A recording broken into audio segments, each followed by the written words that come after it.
ওয়ালাইকুম আসসালাম।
আল উবুদিয়া, তাই না? বইটা কোথায় চলে গেল দেখি। এই যে পেয়ে গেছে।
আচ্ছা, শুরু করি আমরা, হ্যাঁ। জি।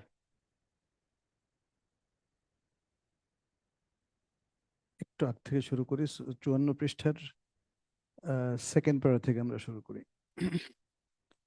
আউযু বিল্লাহি মিনাশ শাইতানির রাজীম, বিসমিল্লাহির রহমানির রহিম। আলহামদুলিল্লাহ, ওয়াসসালাতু ওয়াসসালামু আলা রাসূলিল্লাহ ওয়া আলা আলিহি ওয়া আসহাবিহি ওয়া মান ওয়ালা। আমরা শেখুল ইসলাম ইবনে তাইমিয়াহ রাহিমাহুল্লাহর আল উবুদিয়া গ্রন্থ থেকে আলোচনা করছিলাম।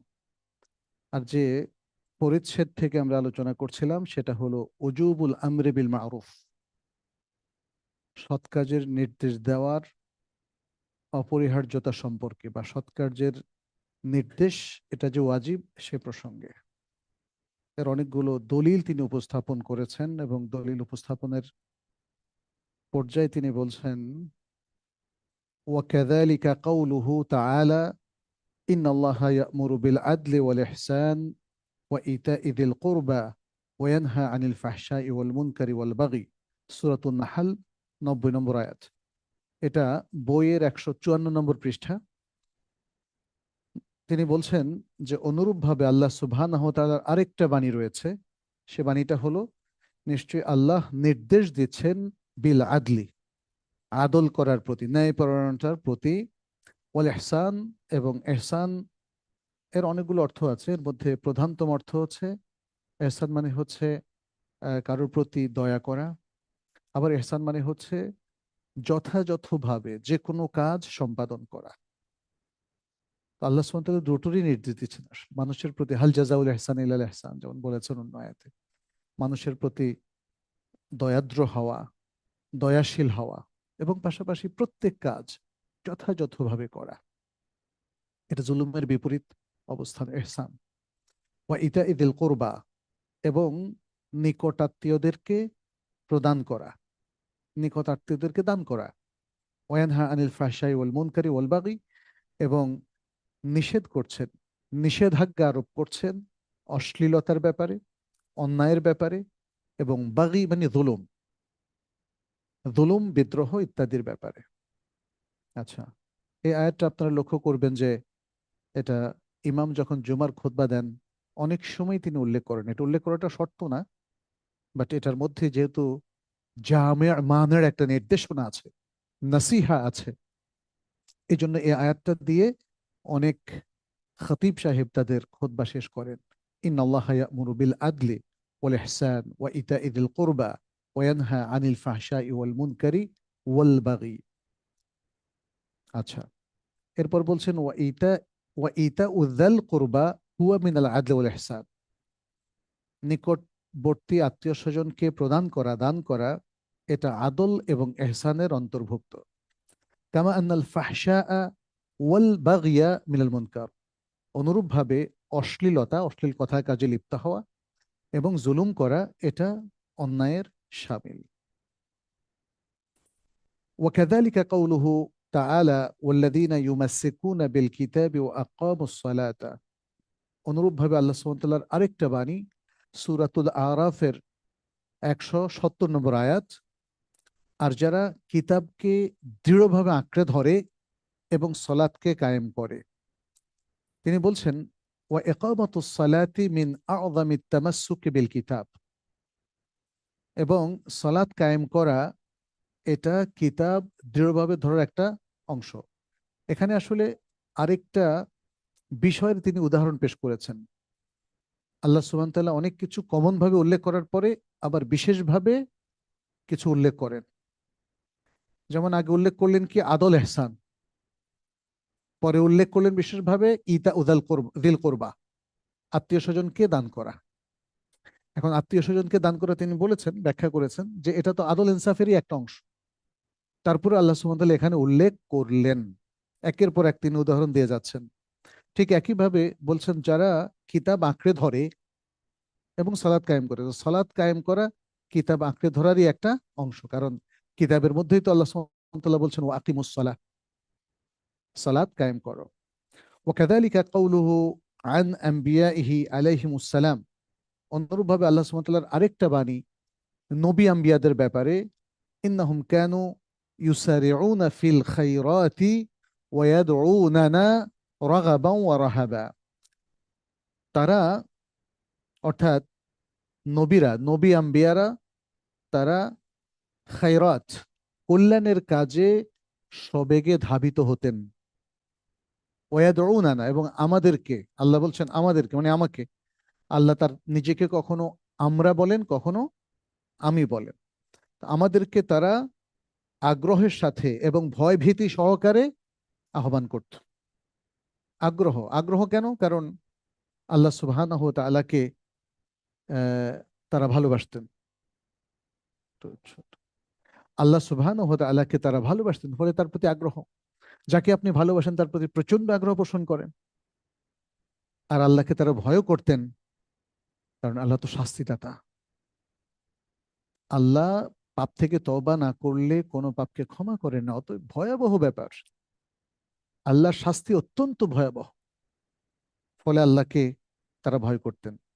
যাই হোক, এখানে শাইখুল ইসলাম বললেন ওয়া দুআউহুম রাগাবা ওয়া রাহাবা মিনাল খায়রাত, আর এই যে নবী আম্বিয়ারা স্বেচ্ছায় এবং ভয়ভীতি সহকারে যে আল্লাহকে ডাকতেন, আল্লাহকে আহ্বান করতেন, এইটা সকল খায়রাতেরই অংশ, কল্যাণেরই একটা অংশ। তাহলে আল্লাহ প্রথমে কল্যাণ, আম কথাটা উল্লেখ করে পরে খাস ভাবে কল্যাণের একটা অংশ আবার উল্লেখ করলেন।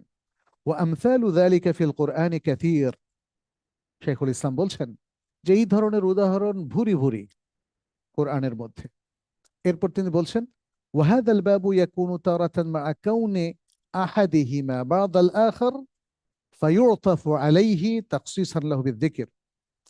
আর এই যে অধ্যায়, এই অধ্যায়টা কখনো এমন হয় যে তার একটা মানে তার একটা অংশ আরেকটা অংশের অন্তর্ভুক্ত, একটা অংশ আরেকটা অংশের অন্তর্ভুক্ত। তখন কি করা হয়, যে অংশটা যে অংশটার অন্তর্ভুক্ত সেটার উপরে আরেকটা ওই অংশটাকে আতফ করা হয়। আচ্ছা, কোনটা অন্তর্ভুক্ত আর কোনটার অন্তর্ভুক্ত বুঝতে পেরেছেন কিনা?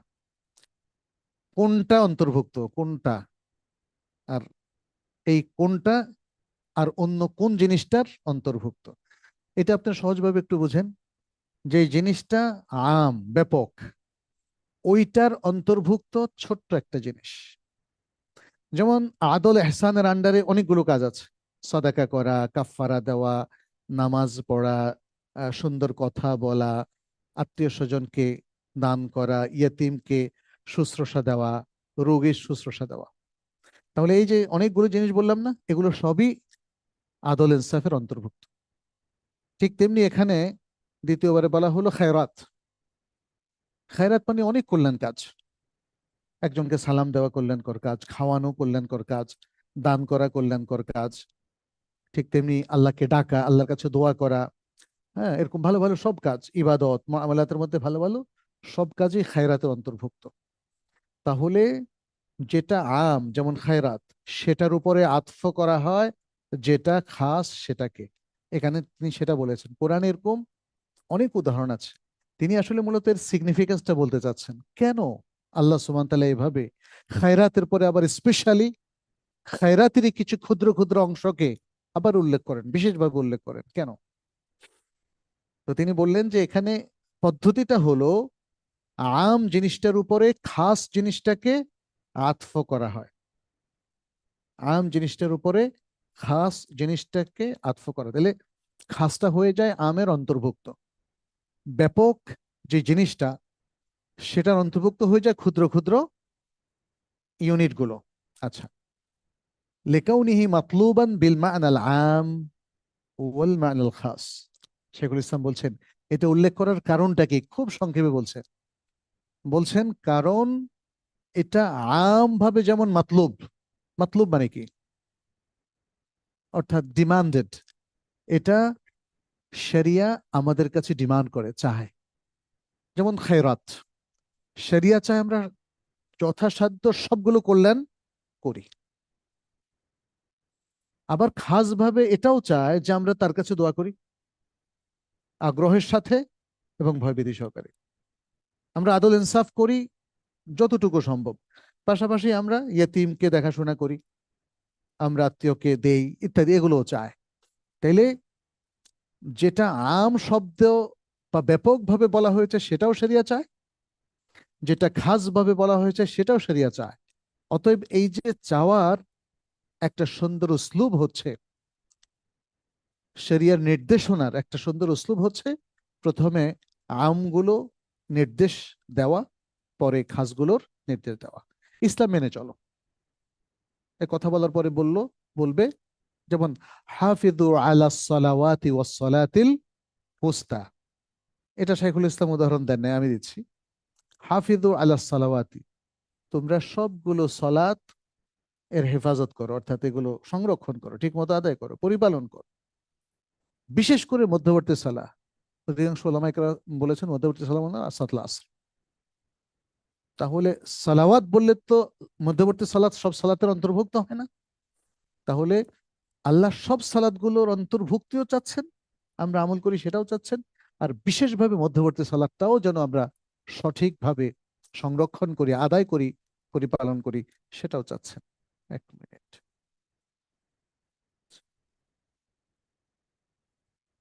আচ্ছা,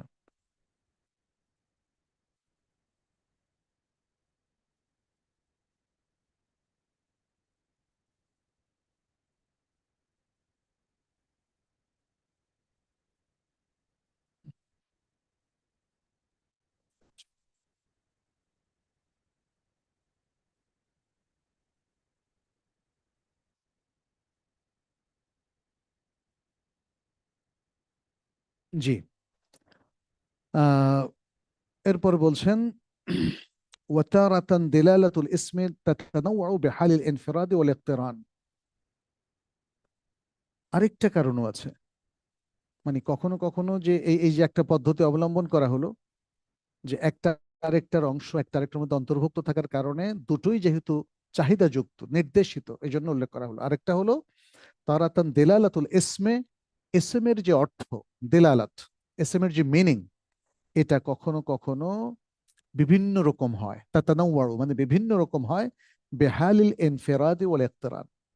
যখন এককভাবে উল্লেখ করা হয় তখন একরকম, যখন একসাথে দুটো জিনিস উল্লেখ করা হয় তখন এটার সিগনিফিকেন্স বা তাৎপর্য ভিন্ন রকম। হুম। তো তিনি বলছেন যখন এককভাবে উল্লেখ করা হয় যে কোনো একটা জিনিস তখন সেটা আম বা ব্যাপকতা বোঝায়, আর যখন এটার সাথে মানে এটাকে অন্য আরেকটার সাথে খাস করা হয়, সংযুক্ত করা হয়, তখন আমটাকে যখন অন্যটার সাথে সংযুক্ত করা হয় তখন সেটা খাস অর্থ প্রকাশ করে। আচ্ছা, এটার উদাহরণ কি? এটার অনেক উদাহরণ আছে এখানে, যেমন ফকির এবং মিসকিন।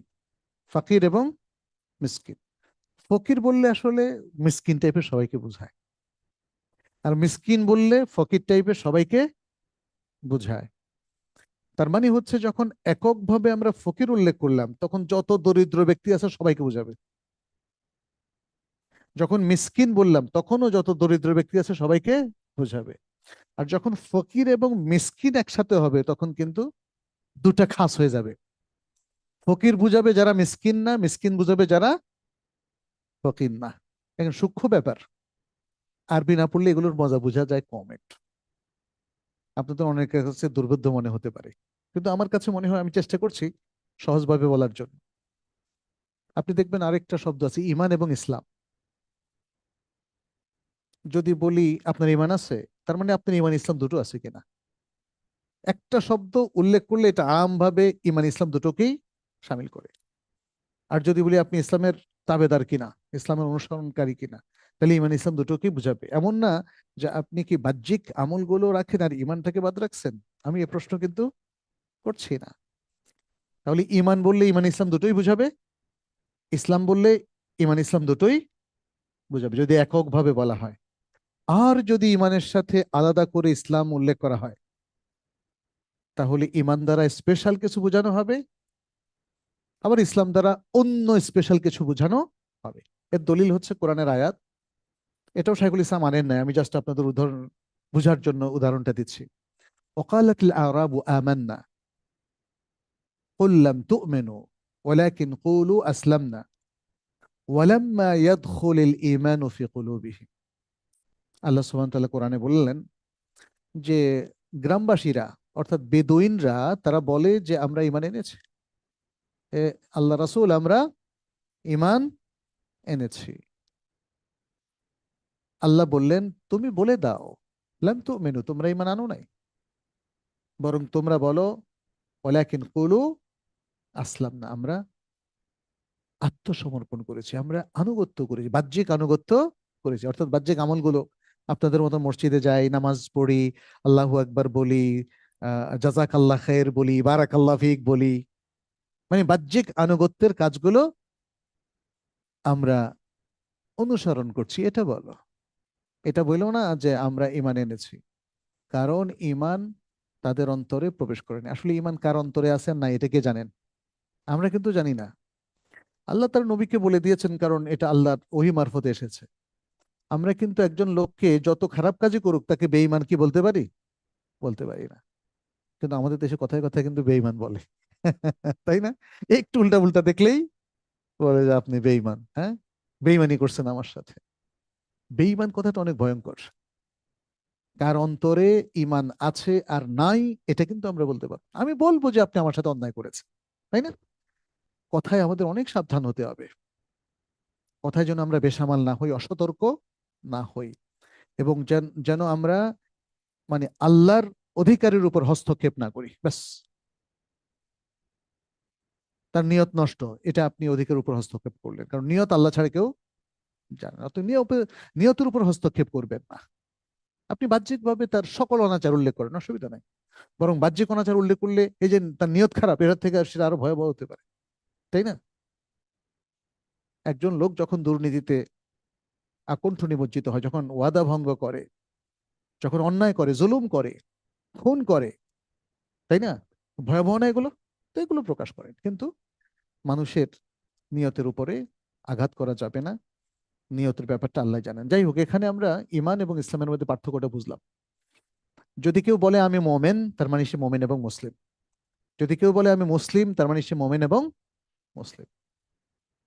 আর যখন দুটোর আলোচনা কোনো এক প্রসঙ্গে একটার উপর একটা আতফ করা হবে বা কাছাকাছি আলোচনা হবে, তখন বুঝতে হবে ইমান দিয়ে তার অন্তরের জিনিসগুলো বোঝানো হচ্ছে, আর ইসলাম দিয়ে তার বাহ্যিক আমলগুলো বোঝানো হচ্ছে। আর এখানে যেমন আল্লাহ সুবহানাহু ওয়া তাআলা বললেন, লিল ফুকারা ইল্লাযীনা উহসিরু ফি সাবিলিল্লাহ, একটাই, ফকির।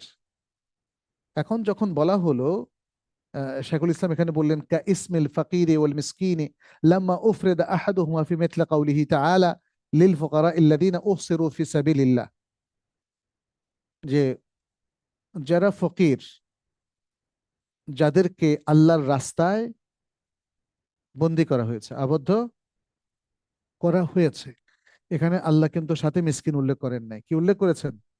ফকির। আচ্ছা, এরপরে এটা সূরা আল বাকারা 273 নম্বর আয়াত। এরপর আরেকটা আয়াত, ইতআমু আশারাতে মাসাকিন, এটা আয়াতুল কাফফারা, হুম, কসমের কাফফারা। ইতআমু আশারাতে মিসকিন ফাকাফফারাতুহু ইতআমু আশারাতে মিসকিনা, 10 জন মিসকিনকে খাওয়ানো, 10 জন মিসকিনকে খাওয়ানো। এখানে কি 10 জন ফকির বলছে, অথবা এটা কি বলছে ইতআমু আশারাতে মাসাকিন ও ফুকারা? বলে নাই। তাহলে এখানে শুধু মিসকিন উল্লেখ করেছে, আর আগে লিল ফুকারা ইল্লাযীনা উহসিরু ফি সাবিলিল্লাহ শুধু ফকির শব্দটা ইউজ করা হয়েছে। যখন এভাবে ফকির অথবা মিসকিন এই ধরনের কাছাকাছি অর্থের শব্দগুলোকে এককভাবে উল্লেখ করা হয়, তখন এটা ব্যাপকতা বোঝায়। ফকির বলার দ্বারা যত ফকির মিসকিন আছে সবকিছু বোঝায়, মিসকিন বলার দ্বারাও যত ফকির মিসকিন আছে সব ফকির মিসকিন বোঝায়। অতএব আপনি যদি কসমের কাফফারায় 10 জন মিসকিনের বদলে 10 জন ফকিরকে খাওয়ান, আদায় হবে কিনা? আদায় হবে, আদায় হবে। এরপর তিনি বললেন ওয়ালাম্মা কুরিনা বাইনাহুমা, যখন এই ফকির আর মিসকিন এই দুটোকে আতফের মাধ্যমে একটা আরেকটার সাথে সংযুক্ত করে উল্লেখ করা হবে, যেমন সূরাতুত তাওবার 60 নম্বর আয়াত, ইন্নামাস সাদাকাতু লিল ফুকারাই ওয়াল মাসাকিন, যাকাতের যে 8টা খাত এখানে উল্লেখ করা হলো, ওয়াল আমিলিনা আলাইহা ওয়াল মুআল্লাফাতি কুলুবুহুম, হ্যাঁ, তারপরে ওয়াফির রিকাবি, নাকি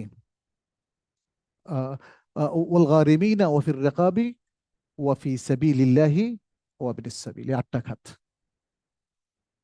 তো এর মধ্যে আমাদের জন্য হচ্ছে ও, মানে সূরা তওবা শুধু এই অংশটা উল্লেখ করেছেন শাইখুল ইসলাম, ইন্নামাস সাদাকাতু লিল ফুকারা ওয়াল মাসাকিন, এতটুকু ওনার বোঝানোর উদ্দেশ্য। এখানে কি হয়েছে বলেন তো, আপনি বলেন তো এখানে কি হয়েছে? না, এখানে ফকিরের সাথে সাথে মিসকিনকে উল্লেখ করা হয়েছে, ফকিরের সাথে সাথে মিসকিনকেও উল্লেখ করা হয়েছে। এটাই শাইখুল ইসলাম উদাহরণ হিসেবে দিয়েছেন। তাহলে এখানে যখন উল্লেখ করা হলো, তখন এখানে ফকির আর মিসকিন কিন্তু এক না, এটা বোঝানোর উদ্দেশ্য। তাহলে ফকির একটা গ্রুপ, মিসকিন আর একটা গ্রুপ। আগে কিন্তু ওই গ্রুপ বোঝানোর উদ্দেশ্য ছিল না, এখানে গ্রুপ বোঝানো উদ্দেশ্য। এখানে তিনি বলছেন ওয়ালাম্মা কুরিনা বাইনাহুমা ফি কাউলিহি তাআলা ইন্নামাস সাদাকাতু লিল ফুকারা ওয়াল মাসাকিন সারা নাওয়াইন, তখন হয়ে গেল দুইটা প্রকার, দুইটা গ্রুপ, ফকির একটা গ্রুপ, মিসকিন আরেকটা গ্রুপ। ফকির আর মিসকিন নিয়ে ওলামায়ে কেরামের মধ্যে ইখতিলাফ আছে যে কে বেশি দরিদ্র। বাংলায় মিসকিনকে বেশি দরিদ্র বলে, আহারে মিসকিন, মানে মিসকিন বলে ফকির চেয়ে ভয়াবহ দারিদ্র্যের মধ্যে যে আছে তাকে বোঝানো হয়। কিন্তু আরবিতে অধিকাংশ ওলামায়ে কেরাম মনে করেন ফকির হচ্ছে হত দরিদ্র, আলট্রা পুয়ার যাকে বলা হয়, হত দরিদ্র, তার কিছু নাই, এই যে একবেলা খাবে সামনে, ওইটাও নেই। এটা হলো ফকির। আর মিসকিন হলো যার একদিনের খাবার আছে, একদিনের খোরাকি আছে, কিন্তু পরের দিনের খোরাকি কি হবে আল্লাহু আলাম। তাইলে বেশি দরিদ্র কে? ফকির। এই জন্য আল্লাহ তাআলা জাকাত প্রথম দিতে বলেছেন কাকে? ফকিরকে। যার কিছু আছে তাকে কেন প্রথম দিবেন? যার কিছু নাই, প্রায়োরিটির দিক থেকে সুন্দর করে মানে আল্লাহ সাজিয়ে বলেছেন। এবং আল্লাহর এই প্রায়োরিটি ধরেই আমাদের জাকাতটা দেওয়া উচিত। এক নম্বর প্রায়োরিটি কার? ফকিরের, তারপরে মিসকিন, তারপর আমিলিনা আলাইহা, যারা জাকাত কালেক্ট করে। কিন্তু যে কোনো কালেক্টর হলে হবে না, তাই না? এটা ইসলামী রাষ্ট্রের অনুমতি এবং লাইসেন্স নিয়ে যারা এই কালেকশনের কাজটা করে, তারা সরকারিও হতে পারে, বেসরকারিও হতে পারে। কিন্তু যারা আমরা জাকাত দেই, অথবা আমাদের ভাই বোনেরা জাকাত দেয়, আমি সবগুলো কালেকশন করতে গিয়ে আমার যা খরচ হয় এবং আমার বেতন সহ তুলতে পারবো? এটা করা যাবে না, এটা করা যাবে না। এটা নিয়ে বিশাল আলোচনা আছে। যাই হোক, এটাই শুদ্ধ কথা যে এটা সরকারি অথবা সেমি সরকারি ইস্যু। এটা আমাদের পার্সোনাল ইস্যু না। অতএব পার্সোনালি যারা জাকাত দেন, আপনার যদি 1 লক্ষ টাকা জাকাত আসে, আপনি এতে কোনো খরচ করতে পারবেন না। আপনি 1 লক্ষ টাকা নিজে খরচ টরচ কইরা আপনি এখানে পয়সাও দেন, অসুবিধা নাই, খরচ করেন না। আর যদি আপনি আপনার এলাকায় গিয়ে জাকাত দিতে চান, তাহলে আসা যাওয়ার খরচ কিন্তু আপনার, ওই ওই মিসকিনদের না। কারণ এই 1 লক্ষ টাকা তো মিসকিনদের, ওই মিসকিনদের থেকে আপনি কোনো খরচ করতে পারবেন না, খরচ তুলতে পারবেন না। এই, যাই হোক, এখানে বোঝানো যেটা উদ্দেশ্য আশা করি বুঝতে পেরেছেন। এরপর শাইখুল ইসলাম বলছেন, ওয়াকাদ কিলা ইন্নাল খাসসাল মা'তুফা আলাল আম লা ইয়াদখুলু ফিল আমমি হালাল ইকতিরান বাল ইয়াকুনু মিন হাযাল বাব। আচ্ছা, তিনি বলেছেন যখন কোনো খাস শব্দকে আম শব্দের উপর আতফ করা হয়, অর্থাৎ প্রথমে আম উল্লেখ করে তার উপরে খাসকে আতফ করা হয়, তখন তিনি বলছেন আহ আম শব্দের মধ্যে এই অবস্থায় খাস দাখিল হবে না, বরং ভিন্ন একটা অর্থ বা তাৎপর্য সেটা বহন করবে। এখানে যেমনটা হয়েছে সেখানেও তেমনটা হবে, যে যে উদাহরণগুলো আগে আমরা বলেছি। তাহলে আল্লাহ সুবহানাহু ওয়া তাআলা আদল এবং ইনসাফের বাইরে আরো কিছু ভালো কথা স্পেশাল উল্লেখ করলেন, সেটা একটু আলাদা সেগমেন্ট হিসাবে বুঝতে হবে। আল্লাহ তাআলা খায়রাতের মধ্যে নবীদের যে বর্ণনা করেছেন, তারা খায়রাতের দিকে ধাবিত হচ্ছে, পাশাপাশি তারা আমার কাছে দোয়া করছে আরেকটা সেগমেন্ট। আমলের দুটো সেগমেন্ট, দুটো গ্রুপ, দুটো প্রকার, এখানে সেটাকে হাইলাইট করা হচ্ছে। শাইখুল ইসলাম বলেন দুটোই হতে পারে, আগেরটাও হতে পারে, পরেরটাও হতে পারে। আগেরটা কি বলেছি, যে খাসটাও এখানে উদ্দেশ্য, আমটাও উদ্দেশ্য, একসাথে সবগুলো। আর বিশেষ করে এটাকে, খাসটাকে উল্লেখ করা হলো আরো বেশি গুরুত্ব দেওয়ার জন্য। দ্বিতীয়ত তিনি বললেন না, আমটার ফোকাস একটা, খাসটার ফোকাস আরেকটা। ফলে আম আর খাস, এটা দুইটা গ্রুপ হয়ে গেল। দুইটা গ্রুপকে আলাদা আলাদা গুরুত্ব দেওয়া হচ্ছে, যেভাবে ফকির মিসকিন একসাথে আসলে যেমন দুটো ভিন্ন অর্থ ধারণ করে। তাই না? বুঝতে পেরেছেন কিনা? না বুঝতে পারলে আবার প্রশ্ন করেন, পরে উত্তর দেব। আচ্ছা, এরপরে শাইখুল ইসলাম বলছেন ওয়াত্তাহকিক আন্না হাযা লাইসা লাযিমান। এখন যে কোনো একটা প্রকার হতে পারে তিনি বলেছেন, এবং এই প্রকার যে কোনো একটা হওয়াটা বাধ্যতামূলক না। হয় এটা হতে পারে, নয় ওটা হতে পারে, দুটোই হতে পারে, যে কোনোটা হতে পারে। এখানে সব ধরনের প্রবাবিলিটি আছে, এটাই হলো তাহকিক। আচ্ছা, এরপরে তিনি বলছেন ক্বালা তাআলা মান কানা আদুওয়াল লিল্লাহি ওয়া মালাইকাতিহি ওয়া রাসূলিহি ওয়া জিবরিল ওয়া মিকাল। আমরা 55 পৃষ্ঠায় চলে এসেছি। আচ্ছা, আল্লাহ সুবহানাহু ওয়া তাআলা বলেন সূরা আল বাকারার 98 নম্বর আয়াতে, যারা আল্লাহ, তার ফেরেশতাগণ, তার রাসূলগণ, জিবরিল এবং মিকাইলের শত্রু, তিনি উদাহরণটা সেট করছেন, পরে কথা বলবেন। ওয়াকালা তাআলা, আল্লাহ তাআলা আরো বলেন, ওয়া ইয আখাযনা মিনান নাবিয়্যিনা মিসাকাহুম ওয়া মিনকা ওয়া মিন নূহ ওয়া ইব্রাহিম ওয়া মুসা ওয়া ঈসা ইবনে মারইয়াম, সূরাতুল আহজাবের 7 নম্বর আয়াত। আর যখন আমরা নবীদের থেকে তাদের প্রতিশ্রুতি নিয়েছিলাম, এবং প্রতিশ্রুতি নিয়েছিলাম তোমার কাছ থেকে, তুমিটা কে? মুহাম্মদ সাল্লাল্লাহু আলাইহি সাল্লাম। তুমিটা হলো মুহাম্মদ সাল্লাল্লাহু আলাইহি সাল্লাম। ওয়া মিন নূহ, নূহ আলাইহিস সালাম থেকে, ইব্রাহিম থেকে, মুসা থেকে, ঈসা ইবনে মারিয়াম থেকে। আচ্ছা, এখানে আপনারা লিখবেন, দেখবেন যে মান কানা আদুওয়াল লিল্লাহি ওয়া মালাইকাতিহি ওয়া রাসূলিহি, প্রথমটাতে আছে কি মালাইকা, মালাইকা কথাটা আছে যে আল্লাহর শত্রু, ফেরেশতাদের শত্রু, রাসূলদের শত্রু। এরপর আবার বলছেন কি ও জিবরিলা ও মিকাইল। জিবরিল কি ফেরেশতা না? মিকাইল কি ফেরেশতা না? তাহলে ফেরেশতাদের কথা উল্লেখ করার পর আবার জিবরিল মিকাইলকে উল্লেখ করলেন। আচ্ছা, এখানে বলছেন ওয়াইদ আখাযনা মিনান নাবিয়্যিনা মিসাকাহুম, নবীদের থেকে তাদের প্রতিশ্রুতি নিলাম। এখন এরপর বলছেন অমিনকা, তো নবী মুহাম্মদ সাল্লাল্লাহু আলাইহি ওয়াসাল্লাম কি নবী না? তিনি তো নবী এবং রাসূল। নবী তো নূহ আলাইহিস সালাম নবী না? ইব্রাহিম, মুসা, ঈসা, যদি এরা সবাই রাসূল, but at the same time এরা নবীও। আচ্ছা, তো এখন এখানেও আমরা দেখতে পাচ্ছি আল্লাহ সুবহানাহু ওয়া তাআলা আম শব্দটা বহু বচনের শব্দ, যেটা সব নবী সব ফেরেশতা চলে এসেছে, এরপরে আবার স্পেশাল কয়েকজনের নাম উল্লেখ করলেন। এটা কেন? আপনার কি একটু বলতে পারবেন কেন? হ্যাঁ,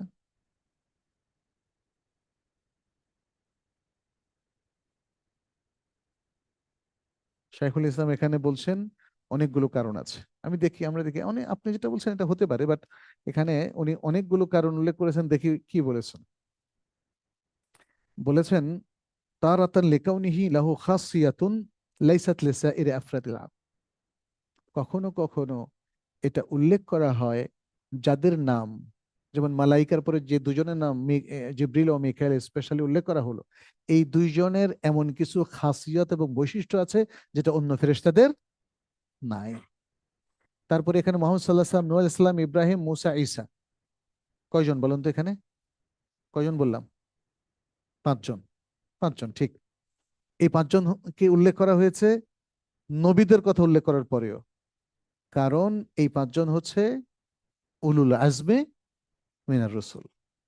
উলুল আজমে মিনার রসুল, আল্লাহর রাসূলদের মধ্যে এই 5 জনকে বলা হয় উলুল আজম। এটা কোরআন শরীফে আল্লাহ তাআলা নিজে বলেছেন, উলুল আজমে মিনার রসুল। ফলে সকল নবীদের কথা উল্লেখ করার পরেও এই 5 জনের নাম আলাদা করে উল্লেখ করলেন, কারণ ইনাদের এমন কিছু খাসিয়াত আছে, বৈশিষ্ট্য, যেটা ইভেন অন্য রাসূলদের নাই।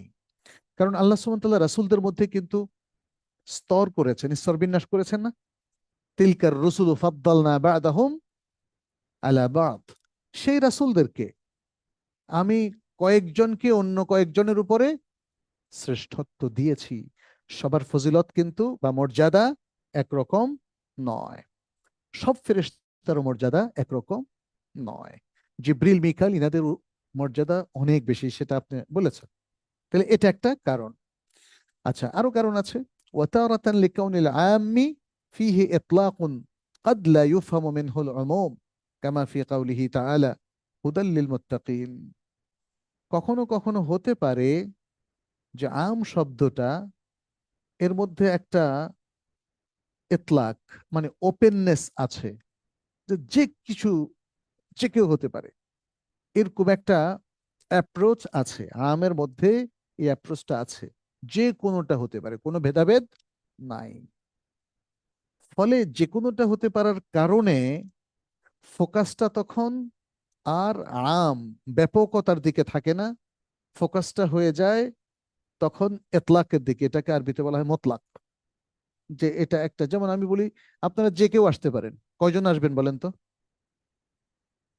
একজন আসবেন, কিন্তু কে আসবে এটা আমি না বলা, যে কেউ একজন আসলে বললে যে কেউ আসলে চলবে। আসবে কয়জন? একজন। এটা কিন্তু মতলাক, এটাকে বলা হয় মতলাক। আর আম বলা হয় আপনারা সবাই আসেন, আপনাদের সবার জন্য খাবার আছে, আপনাদের সবার জন্য ইফতার আছে, এটা হলো আম। আপনার যে কেউ একজন আমার সাথে ইফতার করতে পারবেন। কারণ আমার কাছে একজনের খাবার আছে, ধরেন কথার কথা বললাম, এটা হলো এই যে কেউ বলা, যে কেউটা হলো মতলাক, সবাইকে বুঝায় না, বুঝায় একজনকে, কিন্তু যে কোনো একজন হতে পারেন। মুতলাক আর আমের মধ্যে এটা পার্থক্য। শাইখুল ইসলাম তো আসলে অত্যন্ত উঁচু দরজার বুদ্ধিমত্তা সম্পন্ন। এরপরে তো তার সব ধরনের বুদ্ধিবৃত্তিক জ্ঞান ছিল। ফলে দেখেন উবুদিয়তের মতো সহজ সাবজেক্টের মধ্যে তিনি কিন্তু বুদ্ধিবৃত্তিক জিনিসগুলো নিয়ে এসেছেন। এবং আরবি ব্যাকরণ থেকে, আরবি ভাষা শৈলী থেকে যে বিশেষ বিশেষ জ্ঞান অর্জন করা যায়, সেগুলো পর্যন্ত তিনি আলোচনায় নিয়ে এসেছেন। আমাদের অনেকের সমস্যা হচ্ছে আমরা তো আরবি ভাষাটা শিখি নাই, তাই না? আরবি ভাষার অনেকগুলো দিক আছে, আরবি ভাষাগত দিক আছে। আপনি নাহু সরফ পড়লে আরবি ভাষার অনেক জ্ঞান লাভ করবেন, কিন্তু উসুলে ফিকহ পড়লে কিন্তু তার ফিকহি জ্ঞানটা আসবে না। আর উসুলে ফিকহ না পড়লে, উসুলে ফিকহ পড়লে আপনার আরো স্পেশাল জ্ঞান আসবে। যেমন আম খাস, আম খাস, মুতলাক মুকাইয়াদ, এই আলোচনাগুলো কিন্তু নাহবিদরা করে নাই। এই আলোচনাগুলো করেছে উসুলে ফিকহের যারা ওলামায়ে কেরাম। অথচ মজার ব্যাপার হলো আরবি ভাষার মধ্যে এই ধরনের শব্দ প্রচুর। আম, খাস, মুশতারাক, মুআউয়াল, হ্যাঁ, এরকম বিভিন্ন, এগুলোকে বলে দেলালাতুল আলফাজ। অর্থাৎ শব্দের প্রকরণ অনুযায়ী এগুলোর অর্থের মধ্যে বিভিন্নতা তৈরি হয়। শাইখুল ইসলাম এখানে উবুদিয়ার মধ্যে তিনি আরো অনেকগুলো জিনিস এক্সপ্লোর করেছেন আসলে, যেটা হয়তো অন্য বইতে কেউ করেন নাই। উবুদিয়াতের এই জিনিসগুলো তিনি এক্সপ্লোর করেছেন, এবং সেটা ভাষা শৈলী থেকে। এই জন্যই একটু জটিল আলোচনা তিনি এখানে করেছেন। তবে বুঝলে আপনি দেখবেন এটা কোনো জটিল আলোচনা নয়, সহজ আলোচনা। তাহলে তিনি বলতেছেন কখনো কখনো এইভাবে আমের পরে খাস শব্দ উল্লেখ করার কারণ হলো যে এই আম থেকে একটা মুতলাক অ্যাপ্রোচটা তৈরি হয়। এটাকে আফরা, এটা যে আম ব্যাপক, সবাইকে ইনক্লুড করে, এটা বোঝা যায় না। ফলে বুঝানোর জন্য এই আমের আরো কিছু আফরাদ, আরো কিছু অংশ এখানে স্পেশালি উল্লেখ করা হয়। যেমন দেখেন আল্লাহ সুবহানাহু ওয়া তাআলা বলছেন হুদাল লিল মুত্তাকিন, হুদাল লিল মুত্তাকিন, এই কোরআনটা মুত্তাকিনদের জন্য গাইড, হেদায়েত। এরপর বলছেন আল্লাযীনা ইউমিনুনা বিল গায়বি ওয়া ইউকিমুনাস সালাতা ওয়া মিম্মা রাযাকনাহুম ইউনফিকুন ওয়াল্লাযীনা ইউমিনুনা বিমা উনজিলা ইলাইকা ওয়া মা উনজিলা মিন ক্বাবলিক। এখানে বলছেন মুত্তাকিনদের জন্য। এরপর মুত্তাকিনদের সিফাত বর্ণনা করছেন, যারা গায়েবে ঈমান রাখে, সালাত কায়েম করে, আর আমি যে রিজিক দিয়েছি তা থেকে ব্যয় করে। এই তিনটা হলো মুত্তাকিনদের সিফাত। আচ্ছা, যারা গায়েবে ঈমান রাখে, এটা একটু ফোকাস করেন, বুঝার চেষ্টা করেন। গায়েবে ঈমান, ইউমিনুনা বিল গায়বি। এরপরে বললেন ওয়াল্লাযীনা ইউমিনুনা বিমা উনজিলা ইলাইকা ওয়া মা উনজিলা মিন ক্বাবলিক, আর যারা তোমার প্রতি যা নাযিল হয়েছে তার প্রতি বিশ্বাস রাখে, এবং তোমার পূর্বে যা নাযিল হয়েছে তার প্রতি বিশ্বাস রাখে। কারণ আল্লাহর রাসূল মুহাম্মদ সাল্লাল্লাহু আলাইহি ওয়াসাল্লামের প্রতি যা নাযিল হয়েছে এবং তার পূর্বে যা নাযিল হয়েছে, এগুলো গায়েবের প্রতি ঈমান কিনা? গায়েবের প্রতি ঈমান। তাহলে এখানে আল্লাহ সুবহানাহু ওয়া তাআলা আল্লাযীনা ইউমিনুনা বিল গায়বি বলে এটার উপর আবার আতফ করছেন ওয়াল্লাযীনা ইউমিনুনা বিমা উনজিলা ইলাইকা ওয়া মা উনজিলা মিন ক্বাবল, মিন ক্বাবলিক। আচ্ছা, সূরা আল বাকারা একদম শুরুতে শাইখুল ইসলাম এবারে বলছেন ফাকাউলুহু ইউমিনুনা বিল গায়ব, আল্লাহর বাণী, ইউমিনুনা বিল গায়ব, গায়বের প্রতি তারা ঈমান রাখে। ইয়াতানাওয়ালুল গায়ব আল্লাযী ইয়াজিবুল ঈমানু বিহ, এটা অন্তর্ভুক্ত করে সেই গায়েবকে যে গায়েবের প্রতি ঈমান রাখাটা ওয়াজিব। বুঝতে পেরেছেন তো? তাইলে এই কথাটা, যারা গায়েবে ঈমান রাখে, এইটা প্রথমত সেই গায়েবকে অন্তর্ভুক্ত করে যে গায়েবের প্রতি ঈমান রাখাটা কি ওয়াজিব। ওয়ালাকিন ফিহি ইজমাল, তিনি বললেন কিন্তু এতে কিছুটা অস্পষ্টতা আছে। বুঝলাম গায়েবের প্রতি ঈমান রাখে, কি কি গায়েব, এই জায়গায় একটু ইজমাল আছে, ক্লিয়ার নাই। ইজমালটা মানে কি? যেটা not to the point clear, অর্থাৎ একদম 100% ক্লিয়ার না। আমাকে যদি বলে, মানে একজন শিশুকে যদি আমি বলি যে তুমি এখানে বলছো ইমানের প্রতি, গায়েবের প্রতি ইমান, অদৃশ্যের প্রতি ইমান আছে, বলো তো কি কি, বলতে পারবে না তো। ইজমাল বলতে এই জিনিসটাকে বোঝানো হয়। ফালাইসা ফিহি দিলালাতুন আলা আন্না মিনাল গায়বি মা উনজিলা ইলাইকা ওয়া মা উনজিলা মিন ক্বাবলিক। এখন যখন বলা হয়েছে হুদাল লিল মুত্তাকিন আল্লাযীনা ইউমিনুনা বিল গায়ব, মুত্তাকিনদের জন্য এটা হেদায়েত যে মুত্তাকিনরা গায়বে বিশ্বাস করে। এর মধ্যে কি এটা, এই ফোকাসটা চলে আসে অটোমেটিক? আসে গভীরভাবে চিন্তা করলে, কিন্তু বাহ্যিকভাবে ওই বর্ণনাটা এর মধ্যে নাই, যে বর্ণনাটা বলবে কি তোমার উপর যেটা নাজেল হয়েছে বা তোমার পূর্বে যেটা নাজেল হয়েছে তার প্রতি ঈমান আনতে হবে। এই জিনিসটা এখানে ক্লিয়ার করা নাই।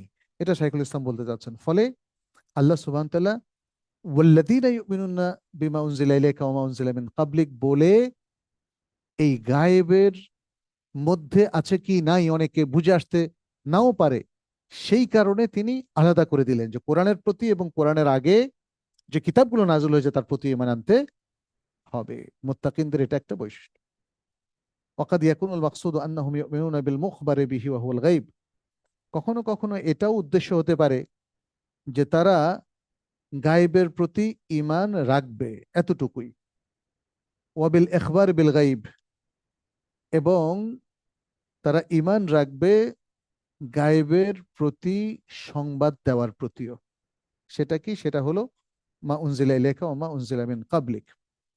আচ্ছা, তার মানে শাইখুল ইসলাম এখানে নানাভাবে ব্যাখ্যা করার চেষ্টা করছেন যে ওয়াল্লাযীনা ইউমিনুনা বিমা উনজিলা ইলাইকা ওয়া মা উনজিলা মিন ক্বাবলিক, এই কথাটা আলাদাভাবে উল্লেখ করার যে সিগনিফিক্যান্সটা আছে সেটা কি, সেই তাৎপর্যটা কি, কয়েকভাবে তিনি উল্লেখ করলেন। তাহলে প্রথমে আমরা বুঝলাম যে এটা মতলাক হওয়া থেকে এটাকে মানে যাতে আমরা আমভাবে বুঝতে পারি সেজন্যে। দ্বিতীয় হলো এটার মধ্যে যে ইজমালটা আছে, অস্পষ্টতা আছে, সেটা দূর করার জন্য তিনি এটাকে উল্লেখ করলেন। আবার বললেন যে কখনো কখনো এর বাইরেও অন্য উদ্দেশ্যও থাকতে পারে, সেটা হচ্ছে সরাসরি গায়েবের প্রতি ঈমান রাখার বিষয়টা যেমন এখানে মাকসুদ, ঠিক তেমনি আরেকটা বিষয়ের এখানে আলাদা করে মাকসুদ, সেটা হচ্ছে ঈমান বিল গায়েব এবং ঈমান বিল কোরআন এবং ঈমান বিল কুতুব কাবলা কোরআন।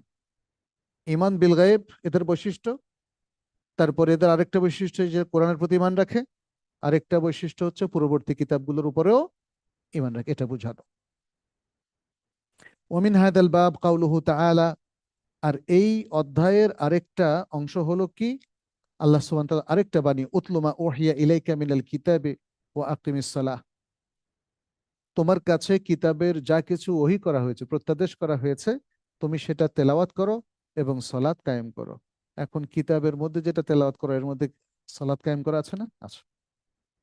ওয়াকাউলুহু ওয়াল্লাযীনা ইউমাসসিকুনা বিল কিতাবি ওয়া আকামুস সালাহ, এটা আগেও গিয়েছে, যারা কিতাবকে শক্তভাবে আঁকড়ে ধরেছে এবং সালাত কায়েম করেছে। ও তেলাওয়াতুল কিতাব, শাইখুল ইসলাম বলছেন এখানে যে কিতাব আঁকড়ে ধরা মানে তেলাওয়াত করা, এটার অর্থ হলো ইত্তিবাউহু ওয়াল আমালু বিহি, কিতাবের অনুসরণ করা এবং সে অনুযায়ী আমল করা। কামা ক্বালা ইবনু মাসউদ ফি কাউলিহি তাআলা আল্লাযীনা আতাইনাহুমুল কিতাবা ইয়াতলুনাহু হাক্কা তিলাওয়াতিহি, যেমনটি আব্দুল্লাহ ইবনে মাসউদ রাদিয়াল্লাহু তাআলা আনহু বলেছিলেন এই আয়াতের ব্যাখ্যায়, আল্লাযীনা আতাইনাহুমুল কিতাব, আল্লাহ তাআলা বলছেন যাদেরকে আমি কিতাব দিয়েছি তারা ইয়াতলুনাহু হাক্কা তিলাওয়াতিহি, তেলাওয়াতের হক আদায় করে সেটাকে তেলাওয়াত করে। এর ব্যাখ্যাটা তিনি দিয়েছেন এভাবে, আই ইউহিল্লুনা হালালা, আমাদের অনেকে তেলাওয়াতের হক মানে হচ্ছে সুন্দর করে তেলাওয়াত করা, এটা বুঝে, কিন্তু এখানে ইবনে মাসউদ তর্জমা করেছেন কি ইউহিল্লুনা হালালা, তারা তেলাওয়াত করে কোরআন বুঝে, বোঝার পরে হালালকে হালাল বলে, ওই হারিমুনা হারামা, আল্লাহ যেটাকে হারাম করেছেন সেটাকে হারাম বলে, ওয়ুমিনুনা মুতাশাবিহি, এর যে মুতাশাবি আয়াতগুলো আছে যেটার অর্থ আল্লাহ জানেন তার প্রতিও তারা ঈমান রাখে, ওয়ায়ামালুনা বিমুহকামিহি, এবং তার যে মুহকাম স্পষ্ট আয়াতগুলো আছে সেই স্পষ্ট আয়াত অনুযায়ী তারা আমল করে। তাইলে ইয়াতলুনা আয়াতিহি ইয়াতলুনাহু হাক্কা তিলাওয়াতিহি, দেখেন তার অর্থটা বাহ্যিক অর্থ নয়, তার অর্থটা আব্দুল্লাহ ইবনে মাসউদ একদম আলাদা করে দিয়েছেন, যাতে করে মানুষ হক তেলাওয়াতের হক আদায় করা মানে হচ্ছে এটা বুঝে যে কোরআনের হালালকে সে হালাল বলে, কোরআনের হারামকে সে হারাম বলে, কোরআনের সবকিছুর প্রতি তারা ঈমান রাখে, এমনকি মুতাশাবিহ আয়াতের প্রতিও, তবে মুহকাম আয়াত দিয়ে সে আমল করে। মুতাশাবিহ দিয়ে কি আমল করা যাবে? আমি যদি ভাই ভাই আপনি আলিফ লাম মিম এটার উপর আমল করেন, যান পারবেন? হ্যাঁ, আলিফ লাম র, এটার উপর আমল করেন। হ্যাঁ, কারণ এগুলো তো মুতাশাবিহ আয়াত, যেগুলোর অর্থ কে জানেন? আল্লাহ জানেন।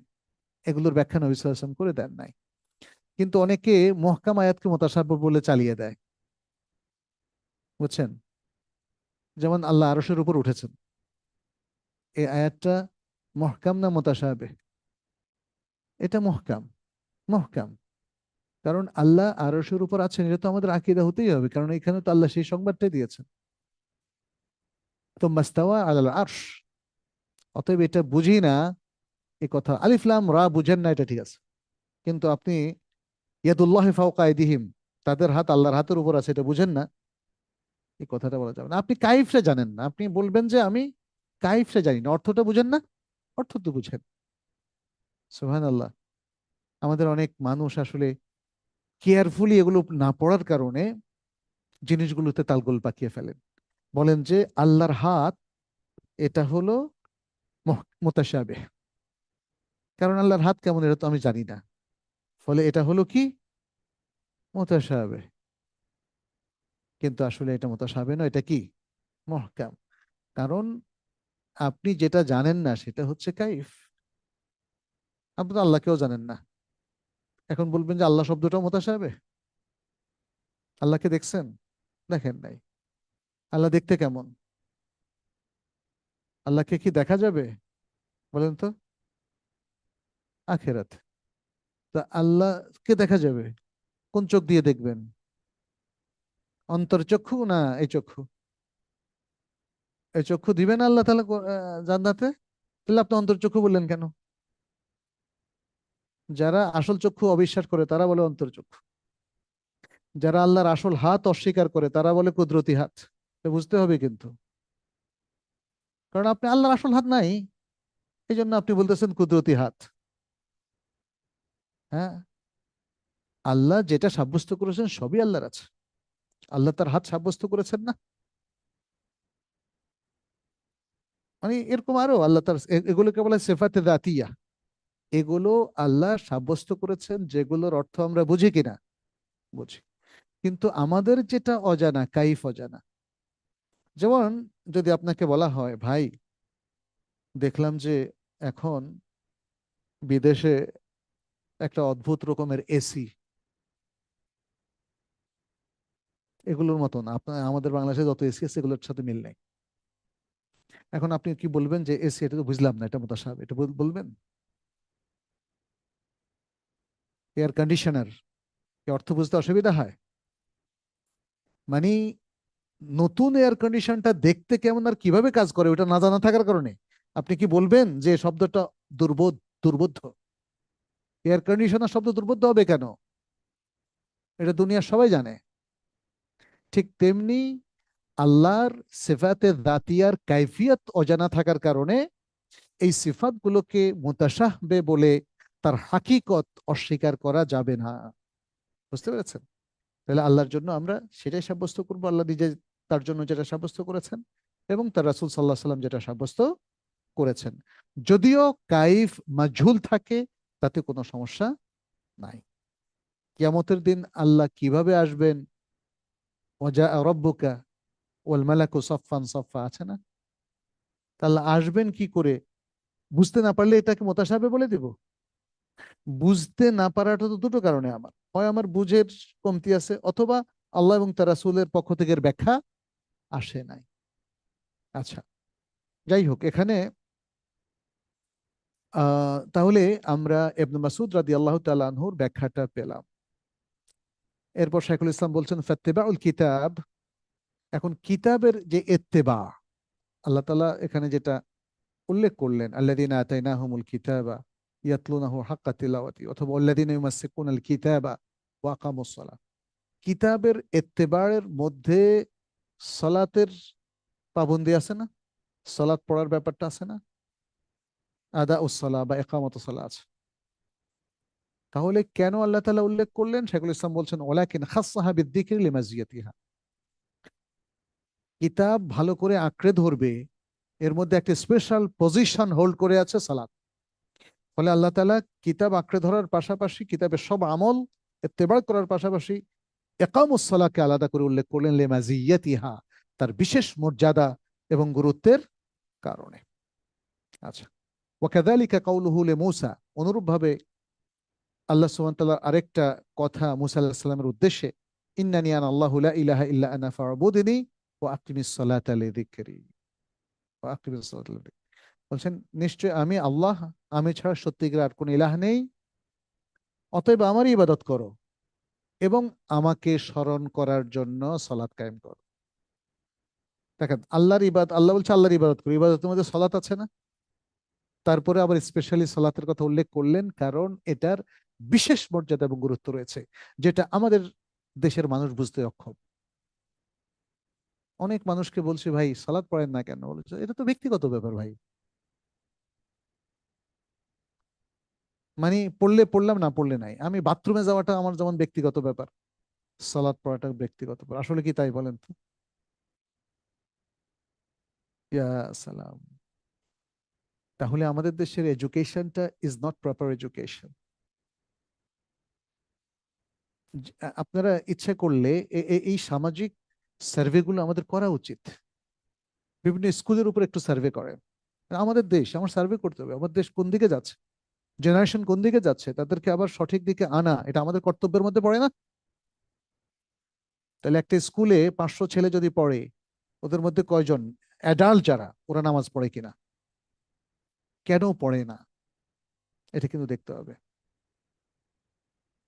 যেখানে আল্লাহ এবং তার রাসূল নামাজকে কি গুরুত্ব দিয়েছেন দেখেন। তার ইবাদত করার পরে আবার বলছেন আকিমিস সালাতা লিযিকরি। তাহলে কি এডুকেশন আমরা দিচ্ছি মুসলিম স্কুল, কলেজ, ইউনিভার্সিটি গুলোতে, যে সেখানে ছেলেমেয়েরা নামাজ পড়ে না, ফ্রিকুয়েন্টলি নামাজ পড়ে না। তাহলে এটা হলো বিহেভিয়ারাল, আমি বলবো ফল্ট অথবা অধঃপতন, একটা মারাত্মক অধঃপতন আমাদের স্টুডেন্টদের সুলুকের ক্ষেত্রে। সুলুক মানে হচ্ছে আচরণ, এটা আচরণগত বিধি লঙ্ঘন, মুসলিম স্টুডেন্টদের আচরণগত বিধি লঙ্ঘন, সলাৎ না পড়া। তাহলে মুসলিম এডুকেশন সেক্টরের একটা অন্যতম লক্ষ্য হচ্ছে তাদের আচরণটাকে সঠিকভাবে, মানে একটা দৃঢ় ভিত্তির উপর গড়ে তোলা।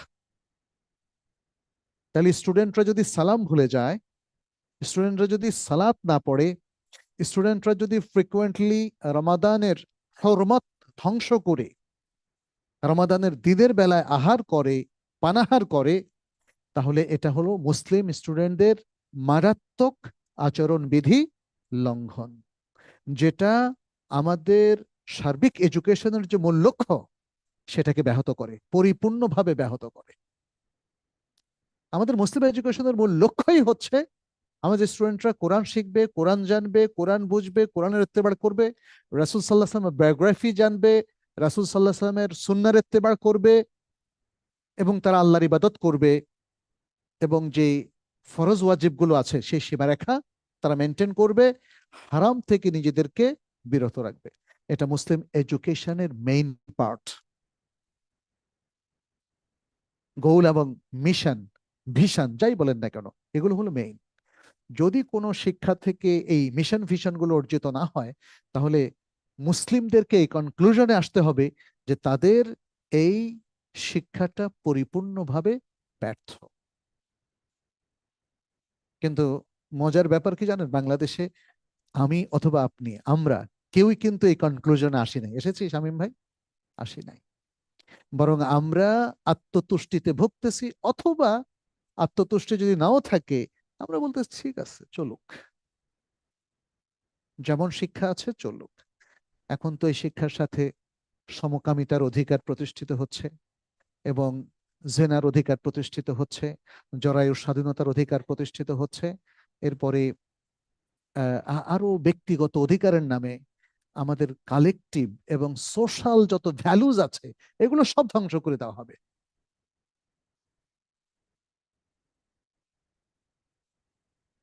শিক্ষা নিয়ে যে আমাদের অত্যন্ত মেধা সম্পন্ন কার্যক্রম চালানো দরকার, আমার খুব কষ্ট লাগে, আমরা মারা যাওয়ার পরে কোনোদিন হয় কিনা জানি না, আমার খুব কষ্ট লাগে যে কেউ এর গুরুত্বটা বোঝে নাই। আমরা যত কাজ করতে যাই দেখি কেউ ফান্ডও দিতে রাজি হয় না, কাজ করতেও রাজি হয় না, মেধা বিনিয়োগ করতেও রাজি হয়। আপনারা ইতিমধ্যে একটু যদি নাক কান চোখ খোলা রাখেন তাহলে দেখবেন জেনা, ব্যভিচার, গেট টুগেদার কালচার, অশ্লীলতা, সমকামিতা, এগুলো মানবাধিকার হিসাবে এখন আমাদের জেন্ডার এডুকেশন বলেন বা অন্যান্য এডুকেশন বলেন, এগুলোতে সম্পৃক্ত হতে যাচ্ছে এবং প্রতিষ্ঠিত হতে যাচ্ছে। কিছুদিন পর আপনিও বলবেন ঠিক আছে, হয়তো আপনাকে একদিন বলতে শোনা যাবে আমার ছেলেটা সমকামী, আমার মেয়েটা সমকামী, এটা যুগের চাহিদা, হয়তো এটাও বলে ফেলবেন।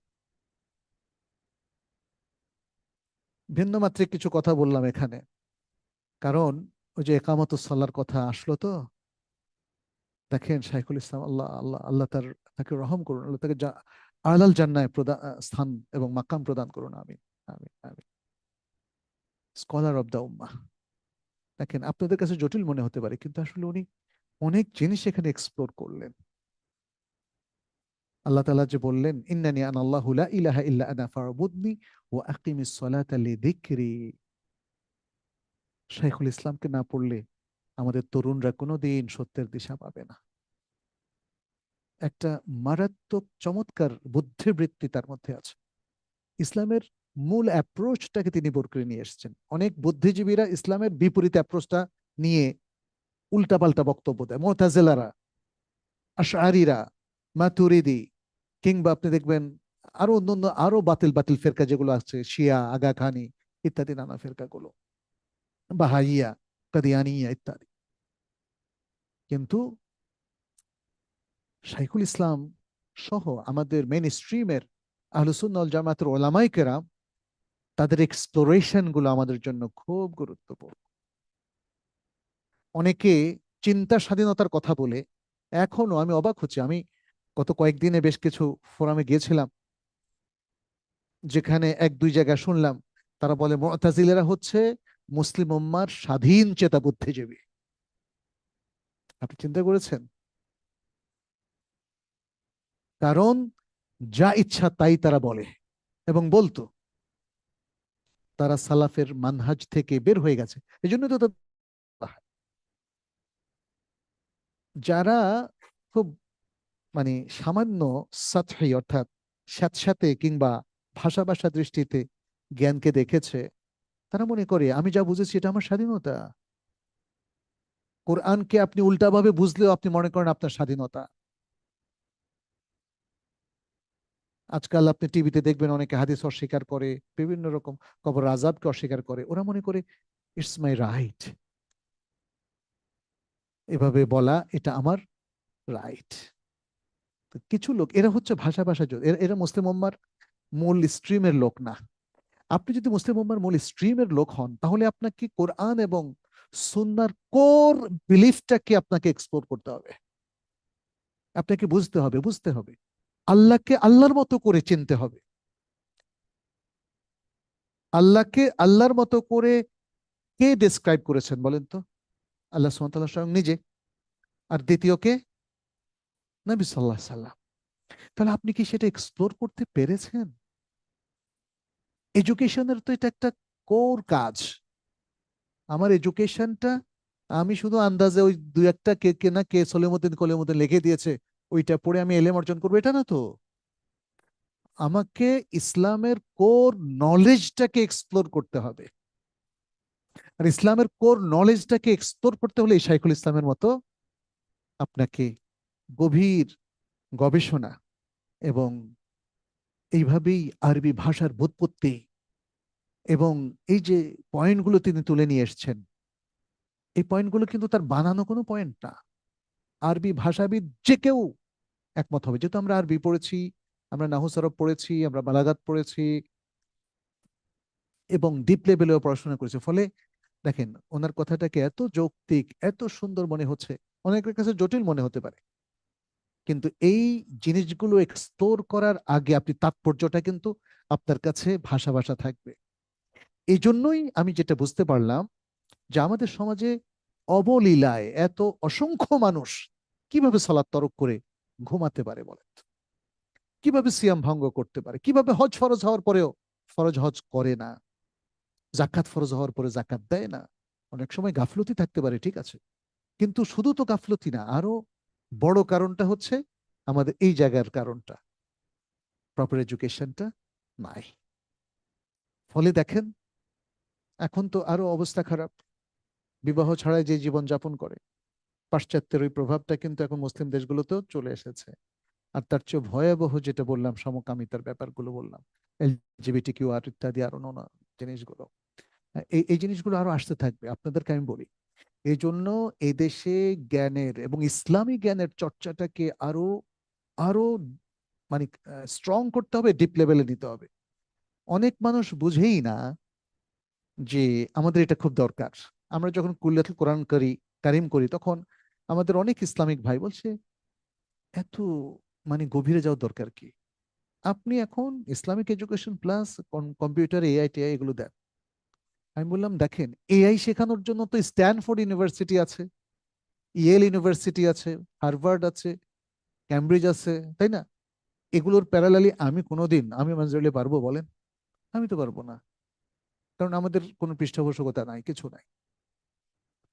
আমাদের প্রতিষ্ঠানে একদিন হয়তো আল্লাহ বড় করতে পারেন, সেটা আলাদা, বাট আমরা পারবো না। কিন্তু ওই সমস্ত ইউনিভার্সিটিতে কি ইসলামের কোর নলেজ নিয়ে গবেষণা হয়? যেটা হয় সেটা হলো ওরিয়েন্টালিস্ট এডুকেশন, যাদের মূল উদ্দেশ্যই হচ্ছে কোরআন সুন্নাহকে এটাকে সেপারেট করে দেওয়া, এবং এটাকে এটাকে স্ক্যাটার্ড করে দেওয়া, এটাকে এটাকে কনফিউজড করে দেওয়া। এই জন্য তাদের কাছে যারা শিখে তারা কনফিউজড হয়ে যায়। আমাদের দরকার হচ্ছে আসলে ডিপ লেভেলের কোরআন সুন্নাহ ভিত্তিক প্রচুর গবেষণা।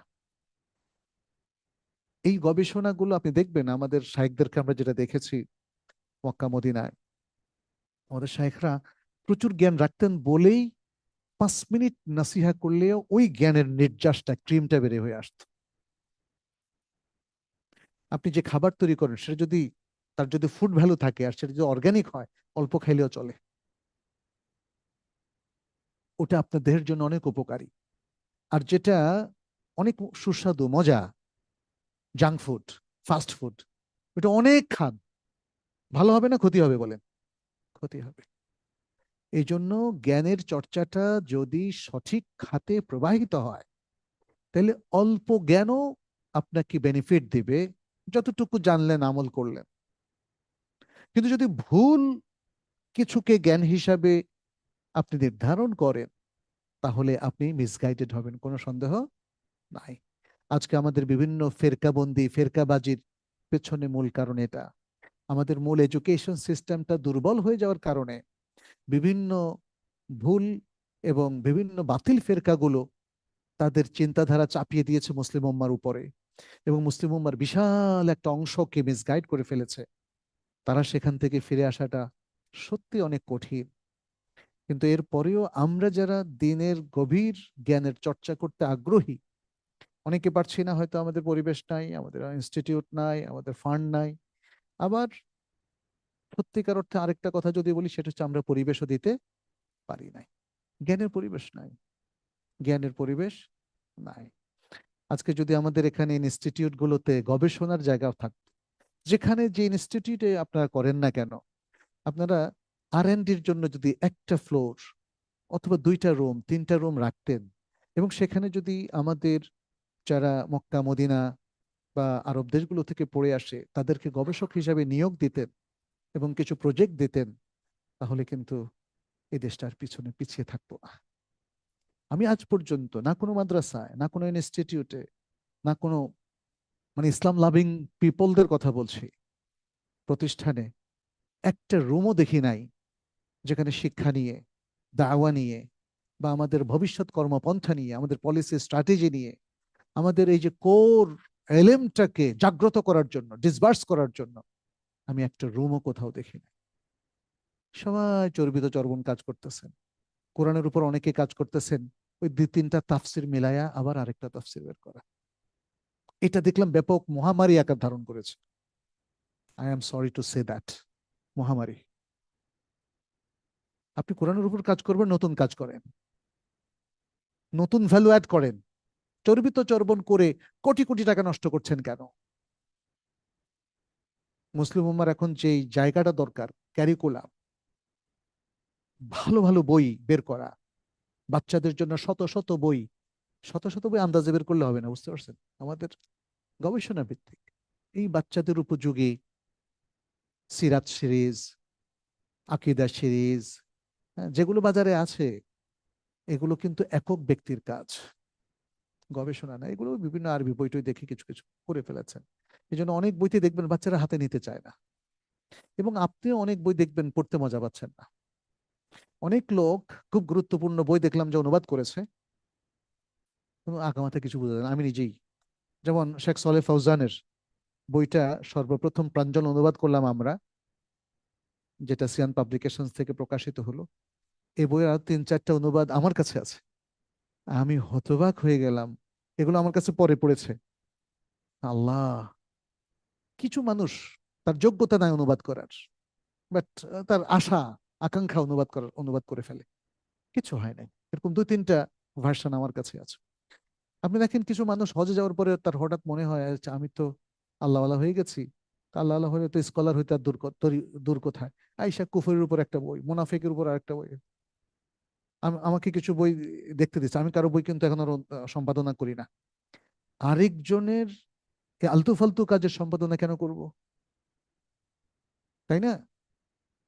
দেখলাম যে লিখে বিরাট বিরাট কথা লিখে ফেলছেন, দেখলাম যে সবই এখান থেকে সেখান থেকে আনা, বাট তার নিজের কনসেপ্ট যেহেতু ক্লিয়ার না, ভয়ঙ্কর ভয়ঙ্কর সব ভুল, বিভ্রান্তি। তো কথা হচ্ছে, আপনি খুব অল্প পুঁজি নিয়ে যদি বড় ব্যবসায় নামেন, আপনার কি হবে বলেন তো? আপনি একটা বড় 2 লাখ টাকা নিয়ে আপনি একটা বড় রেস্টুরেন্ট দিতে চাইতেছেন, 1 কোটি টাকা দিয়ে একটা 5 স্টার হোটেল বানাতে চাইতেছেন। এটা আরেকটা ডিজাস্টার, কিন্তু আরেকটা ডিজাস্টার। যাই হোক, আমার কাছে যেটা মনে হয়, আমি বারবার এটা গুরুত্ব দেই, যে আসলে দেখেন, এই যে সমাজের মধ্যে বক্রতা, পশ্চাৎপদতা, ইবাদতে যথেষ্ট কমতি, এবং প্রয়োজনীয় স্কলার তৈরি না হওয়া, এর পেছনের আসল কারণগুলো কিন্তু আমরা কেউ উদ্ঘাটন করছি না। রেগুলার চর্চার মধ্য দিয়ে আমাদের জ্ঞানের যে বিশাল দুর্ভিক্ষ তৈরি হয়েছে, এটা পূরণ হবে না, এটা পূরণ হবে না। আমাদের খুবই মানসম্পন্ন প্রচুর আলেম দরকার, তরুণ আলেমও দরকার। আমাদের দেশে আলেম হয় বুড়া হইলে, তরুণ বয়সে কেউ কাউকে আলেম মনেও করে না, বুঝছেন? ফলে মানে একটা বড় ধরনের গ্যাপ তৈরি হয়েছে, ওই গ্যাপ থেকে উঠে আসা দরকার। এতগুলো কথা বললাম এখানে শাইখুল ইসলামের এই কথা থেকে, যখন তিনি বললেন ইবাদতের পরে আল্লাহ স্পেশালি সালাতের কথা উল্লেখ করলেন, অথচ এই সালাতটাকে বাংলাদেশের কত পার্সেন্ট মানুষ ঠিক মতো আদায় করে? শামীম ভাই, আপনার কাছে কি কোনো ইয়ে আছে, সার্ভে আছে? তাহলে আমরা মানে কিভাবে দাওয়াতি কাজ করব, তাই না? আমার ধারণা, আমার ধারণা মানে বাংলাদেশে যারা 5 ওয়াক্ত সালাত, জুমার সালাত সবগুলো সঠিকভাবে আদায় করে, এদের সংখ্যা কোনো মতেই 20%-এর বেশি হবে না। কারণ বিশাল সংখ্যক লোক তারা 5 ওয়াক্ত পড়ে না, যখন মনে যা চায় পড়ে, আবার পড়ে না। এদের সংখ্যা বেশি। যারা নামাজ পড়ে তাদের মধ্যে এদের সংখ্যা বেশি। আর সিজনাল নামাজ পড়ে এদের সংখ্যা কিন্তু নেহাত কম না, যারা শুধু জুমার নামাজ পড়ে, এদের সংখ্যাও প্রায় 20-30% হবে।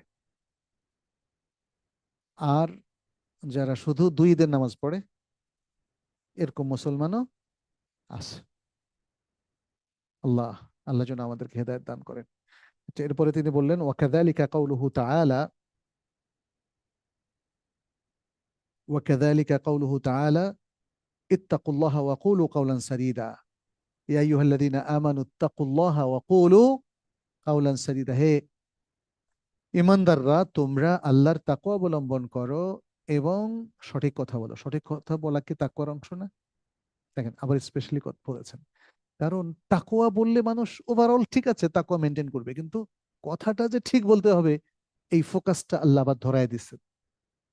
লিমাজিয়াতিহা, এটার বিশেষ স্পেশাল নিডের কারণে। আচ্ছা, ওয়াকাউলুহু ইত্তাকুল্লাহ ওয়াবতাগু ইলাইহিল ওয়াসিলা, এবং আল্লাহ তাআলার আরেকটা বাণী যে তোমরা আল্লাহকে ভয় করো আর তার কাছে নৈকট্য তালাশ করো। অনেকে বাংলা তর্জমা করে ওসিলা তালাশ করো, ওসিলা মানে এই যে পীর মুরিদি। হ্যাঁ, দেখেন কিরকম ভুল তর্জমা। ওসিলা মানে কি? নৈকট্য, তাকাররুব। আর তাকাররুব অর্জন করতে পারবেন কি দিয়ে? আল্লাহর ইবাদত দিয়ে, আল্লাহর আনুগত্য দিয়ে, রাসূল সাল্লাল্লাহু আলাইহি ওয়াসাল্লামের আনুগত্য দিয়ে। আল্লাহ এবং রাসূল সাল্লাল্লাহু আলাইহি ওয়াসাল্লামের আনুগত্যের বাইরে আর কোনো কিছু দিয়ে আপনি তাকাররুব অর্জন করতে পারবেন না। পৃথিবীর এই পীর মুরিদি, এগুলো আসলে আপনাকে শিরকের দিকে নিয়ে যাবে। এগুলো আপনাকে কোনোদিন আল্লাহ নৈকট্যের দিকে নিবে না। কারণ এগুলো হচ্ছে অনেকটা আরবের সেই ধরনের মাধ্যমের মতো, ওয়াসায়েত, যে মাধ্যমের ব্যাপারে তারা বলেছিল মা না'বুদুহুম ইল্লা লিয়ুকাররিবুনা ইলাইহি ইল্লা লিয়ুকাররিবুনা ইলাল্লাহি যুলফা। আমরা আল্লাহর নৈকট্য এরা পাইয়ে দিবে এই আশায় আমরা এদের পূজা অর্চনা এবং আনুগত্য করছি। এরপর আল্লাহ সুবহানাহু ওয়া তাআলা আরেকটা আয়াতে বলেন, সূরা আত-তাওবার 119, ইত্তাকুল্লাহ ওয়া কুনু মা'আস সাদিকিন, আল্লাহকে ভয় করো আর সত্যবাদীদের সাথে থাকো। একই জিনিস, সত্যবাদীদের সাথে থাকা তাকওয়ারই অংশ। فإن هذه الأمور هي أيضا من تمام تقوى الله। শেখুল ইসলাম বলছেন যে এই যে বিষয়গুলো এখানে উল্লেখ করা হলো তাকওয়ার পরে, এসব বিষয় আল্লাহর তাকওয়ার পরিপূর্ণতারই একটা অংশ বা তার পরিপূর্ণতার মধ্যে অন্তর্ভুক্ত। وكذلك قوله فاعبده وتوكل عليه, অনুরূপভাবে আল্লাহর বাণী আল্লাহর ইবাদত করো এবং তার উপর তাওয়াক্কুল করো। এখন তাওয়াক্কুল কি ইবাদতের অংশ না? তাওয়াক্কুলও কিন্তু একটা ইবাদত, খাশিয়া একটা ইবাদত। এগুলোকে বলা হয় ইবাদা কালবিয়া। আল্লাহর উপর তাওয়াক্কুল রাখা, আল্লাহর উপর ঈমান রাখা, আল্লাহকে ভয় করা, হ্যাঁ, মনে মনে আল্লাহকে যিকির করা, আল্লাহকে স্মরণ করা, এগুলো হলো ইবাদাত কালবিয়া। আচ্ছা, তারপরে শাইখুল ইসলাম বললেন ফাইন্না তাওয়াক্কুলা ওয়াল ইস্তিআনাতা হিয়া মিন ইবাদাতিল্লাহ, তাওয়াক্কুল এবং ইস্তিআনা, আল্লাহর কাছে সাহায্য চাওয়া, এটা আল্লাহর ইবাদতেরই অংশ। লাকিন খুসসাত বিযিকরি লিয়াকসিদাহা আল মুতাআব্বিদু বিখুসুসিহা, তবে এটাকে আলাদা করে বিশেষভাবে উল্লেখ করা হলো যেন ইবাদতকারী এটাকে বিশেষভাবে সেও মাকসুদ হিসাবে গ্রহণ করে, বিশেষভাবে এটাকে গুরুত্ব দেয়। ফাইন্নাহা হিয়াল আউনু আলা সাইরি আনওয়াইল ইবাদাত, কারণ এই যে ইস্তিআনা, এটা সকল ইবাদতের ক্ষেত্রে সহায়ক। ইদ হুয়া সুবহানাহু লা ইউবাদু ইল্লা বিমাউনাতিহি, কারণ আল্লাহ সুবহানাহু ওয়া তাআলার সাহায্য ছাড়া তার ইবাদত করা যায় না। ইদা তাবায়্যানা হাদা, যখন এটা স্পষ্ট হয়ে গেল, ফাকামালুল মাখলুকি ফি তাহকিক উবুদিয়্যাতিহি লিল্লাহ, যখন এটা স্পষ্ট হলো, তাহলে আল্লাহর উবুদিয়তের ক্ষেত্রে মখলুকের কামালিয়াত, হ্যাঁ, সেটা কি হবে?